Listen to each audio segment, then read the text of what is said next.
Salut à tous, la team Well, Thomas Show pour Lyon, Fan TV, très heureux les gars de vous retrouver pour une deuxième vidéo en ce dimanche. J'espère que vous avez passé un bon dimanche, un bon week-end et que vous êtes prêts à rattaquer la semaine. C'est une vidéo OL Daily Mercato, une nouvelle fois, j'en ai fait une ce matin pour actualiser un petit peu les pistes de l'Olympique Lyonnais. Je vous en refais une parce que il y a une information, plutôt deux informations officielles qui sont tombées cet après-midi et personne ne s'y attendait, en tout cas pas moi, puisque je n'ai pas réellement d'informations. Je lis la presse comme vous et deux informations importantes sont tombées concernant le staff de l'Olympique Lyonnais. Avant toute chose, les amis, n'hésitez pas à vous abonner, à mettre un pouce. Et je vois que mon beau t-shirt Back to the Future est plein de petites poussières. Voilà, très bien.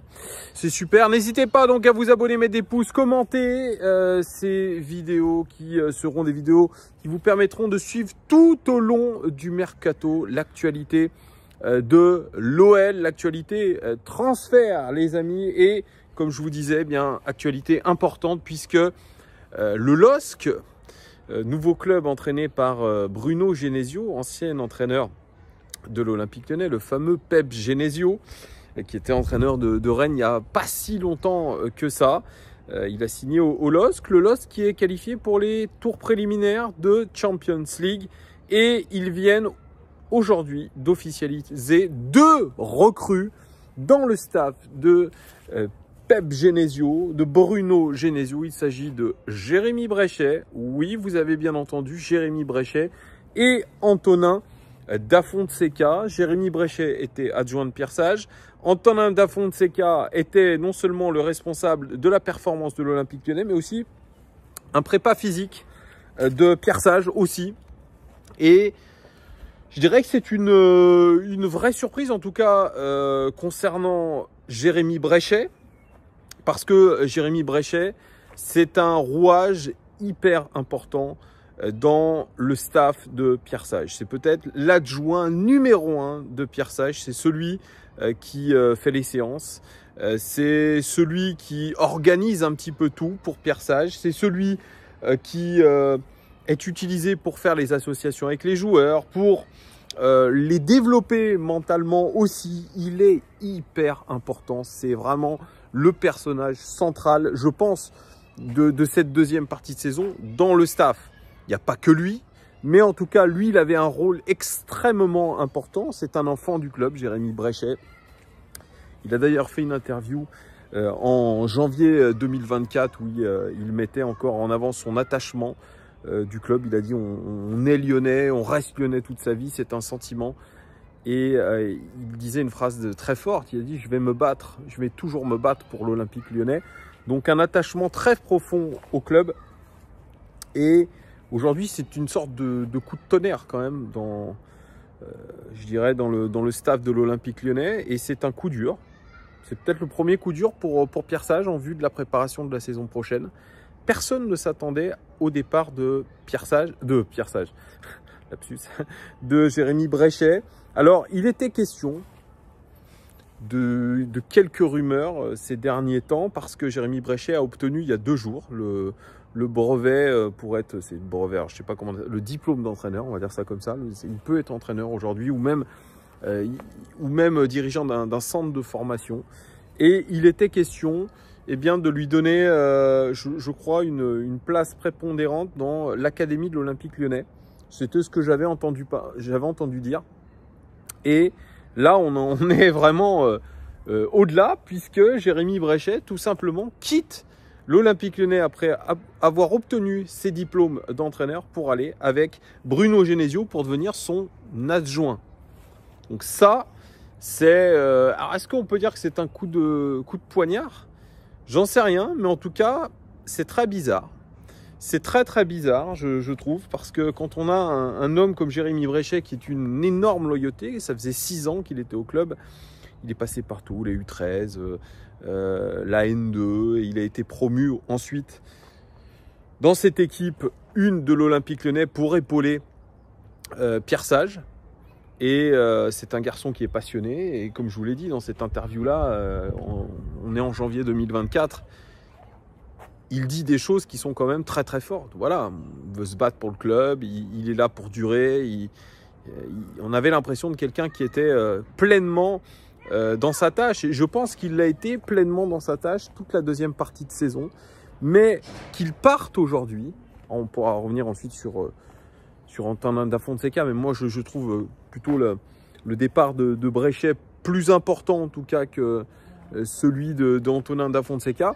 C'est quand même une preuve que tout le monde ne s'entend pas forcément bien dans le staff de Pierre Sage. Moi, je l'interprète comme ça. Désolé, il y a un anniversaire d'enfants, les amis. Et c'est pour ça qu'il y a des cris d'enfants qui vont vous casser les oreilles. Et ça hurle, ça hurle. Excusez-moi, je vais couper la vidéo et je vais la reprendre juste après. Désolé, hein, quand on est dans des parcs publics, c'est un peu le risque d'avoir des enfants qui fêtent leurs anniversaires. Mais bref, oui, je vous disais, donc cela veut dire que l'ambiance n'était pas forcément au beau fixe entre Pierre Sage et certains de ses adjoints, notamment Jérémy Brechet, parce que la volonté, je pense, de Jérémy Brechet, eh bien de prendre son envol et de partir carrément dans un autre staff, dans un staff qui va jouer la Champions League avec un ancien Lyonnais qui est Bruno Genesio, parce que ils se connaissent, hein, ne nous mentons pas.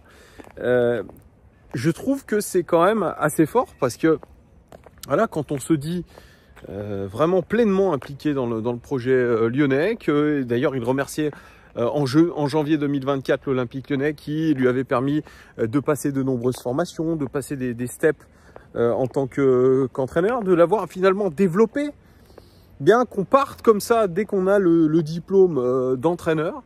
Moi, je trouve ça un petit peu bizarre, surtout quand on est dans la préparation de la saison prochaine, que Pierre Sage a été validé en tant que coach et qu'on a réussi cette remontada, qu'on va aller en Europa League, qu'il y a de nouveaux défis. Ce n'est pas un signal positif. Alors, vous me connaissez, vous savez que j'ai été souvent très critique pour ceux qui étaient au club depuis des années et des années et des années, finalement, qui ne nous permettaient pas de nous renouveler. Mais si j'entends... mais c'est moi ou il pleut? Eh ben oui, il pleut.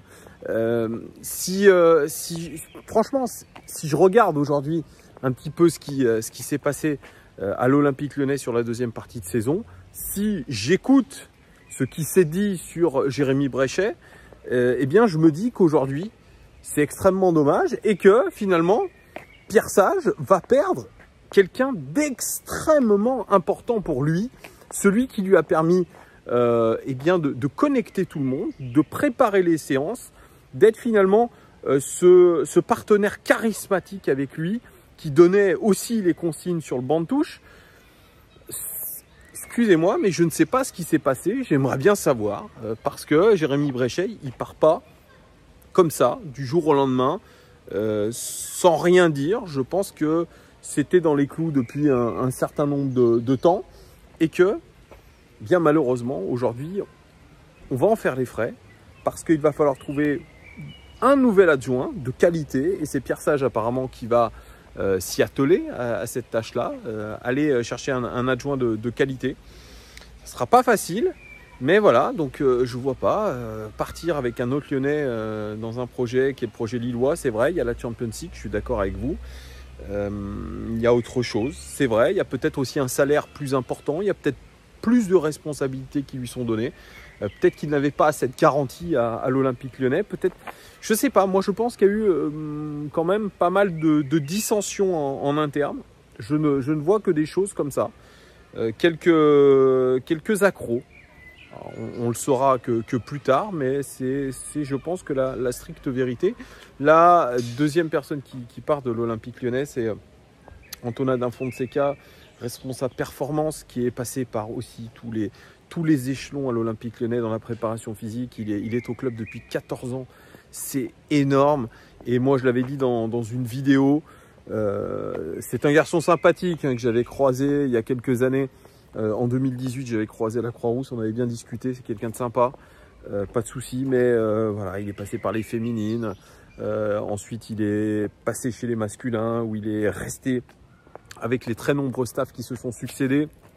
Il est passé directeur de la performance, hein. C'est un gros poste. Il est revenu sous Pierre Sage comme préparateur physique, je dirais, en chef de cette équipe de l'Olympique Lyonnais.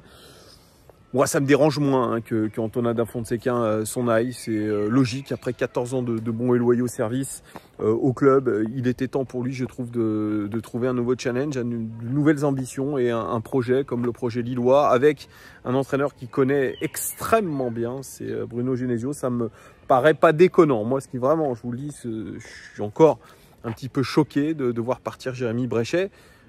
Voilà, non pas que je le connaisse, encore une nouvelle fois, moi je me base sur ce que j'ai vu, ce que j'ai entendu, ce que j'ai lu et sur ces déclarations. Je trouve ça un petit peu plus problématique, mais voilà, chacun aussi a le droit d'avoir de l'ambition, de voir autre chose aussi. C'est là où je dois me dire, Thomas, tu as été critique quand même avec tous ces Lyonnais là qui voulaient rester au club, s'accrocher au club comme voulait le faire à une époque Claudio Cassapa. Peut-être que pour le bien du club aussi, c'est bien aujourd'hui que on essaye de se renouveler, que Pierre Sage essaye de composer avec un staff plus éclectique, peut-être un staff moins lyonnais. Peut-être que c'est ça qui nous fera passer un certain cap. Ça aussi, on peut voir aussi dans ce départ de Jérémy Bréchet, une opportunité aussi pour Pierre Sage de trouver quelqu'un qui pourra faire passer un step au club via le management. C'est aussi possible. C'est aussi possible.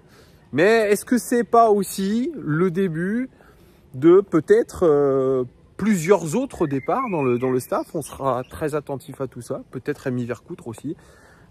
Parce que Rémi Vercoutre, ça fait très longtemps qu'il y est. Il y a une place importante aussi. Mais je pense qu'on est pour l'instant pas au bout de nos surprises. Et Pierre Sage va avoir très peu de temps pour trouver cette personne de qualité. Est-ce que réellement ça sera lui qui décidera avec qui il voudra travailler ou John Textor lui imposera peut-être quelqu'un? Il faudra voir ça aussi. Mais en tout cas, c'est une information extrêmement importante, je trouve, d'un point de vue stratégique que nous avons eu cet après-midi. N'hésitez pas, les amis, à me dire ce que vous en pensez en commentaire sur le départ de Jérémy Bréchet et Antonin da Fonseca. Est-ce que c'est une bonne ou une mauvaise nouvelle? N'hésitez pas à me le dire en commentaire. Merci en tout cas de votre fidélité. Merci de tous vos likes, vos commentaires, etc. Et puis pour ceux qui suivent l'Euro, bon Euro. Et puis aussi, c'est la fête des pères. À tous les papas, tous les darons, bonne fête à vous. Et j'oubliais, Aïd Mabrouk aussi à tous les frérots musulmans. Ciao!